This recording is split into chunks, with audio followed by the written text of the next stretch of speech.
একজন মানুষের গোসলের পানি দিয়ে একাই উজু করে ফেলবে। পানির লেয়ার দিন দিন নেমে যাবে আমাদের এই পাপের কারণে। কুল আরাআইতুম ইন আসবাহা মাউকুম গাওরা, সূরা মুলকের শেষ আয়াত পড়ে দেখেন।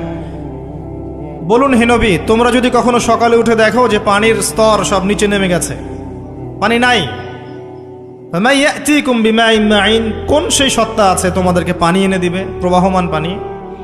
দিন দিন ঢাকা শহর সহ বড় বড় যে সিটিগুলো আছে এগুলোর পানির লেয়ার নিচে নেমে যাচ্ছে। আমাদের অপচয়ের কারণে এমন হচ্ছে। প্রচুর পানি আমরা অযুতে অপচয় করি। গোসল দেখবেন শাওয়ার নিচ্ছে, ওই যে আমাদের ডিজিটাল ইয়াজুজ আর মাজুজের বাথরুম যেগুলো আছে, পানি চোষা বাথরুম, মানে 10-20 বালতি পানি দিয়ে শাওয়ার নিয়ে নিবি। হ্যাঁ, আর মহিলা হলে তো কথাই নাই, আরো 10 বালতি এক্সট্রা লাগায়। তো সমস্যা, ওযু ঠিক করতে হবে, তারপরে সলাতে মনোযোগ বসবে ইনশাআল্লাহ। আল্লাহ পাক আমাদেরকে সলাত বুঝে আদায় করার তৌফিক দান করুন। মনোযোগ চলে যাবে, যাওয়া আসা করবে, মনোযোগ যাওয়া আসা করবেই, কিন্তু মনোযোগ ধরে রাখার চেষ্টা করতে হবে ইনশাআল্লাহ তাআলা। আল্লাহ পাক যদি ইহসান দান করেন মনোযোগ বাড়বে ইনশাআল্লাহ আযজা ওয়া জাল। আরেকটা টিপস বলবো, সেটা হলো নামাজে সূরাগুলোর মধ্যে ভেরিয়েশন রাখতে হয়।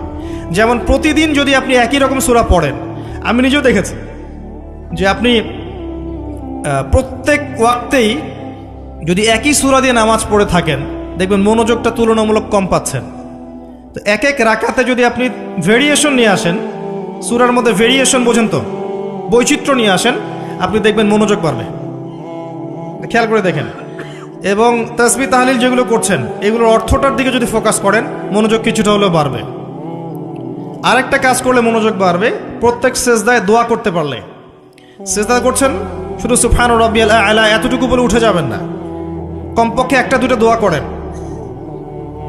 দোয়া করেন সেজদায়, কারণ সেজদায় সবচেয়ে বেশি দোয়া কবুল হয়। আল্লাহ রাসূল সাল্লাল্লাহু আলাইহি ওয়াসাল্লাম বলেছেন, বান্দা সেজদায় আল্লাহর যত কাছে থাকে অন্য কোনোভাবে বান্দা এত কাছে আসতে পারবে না।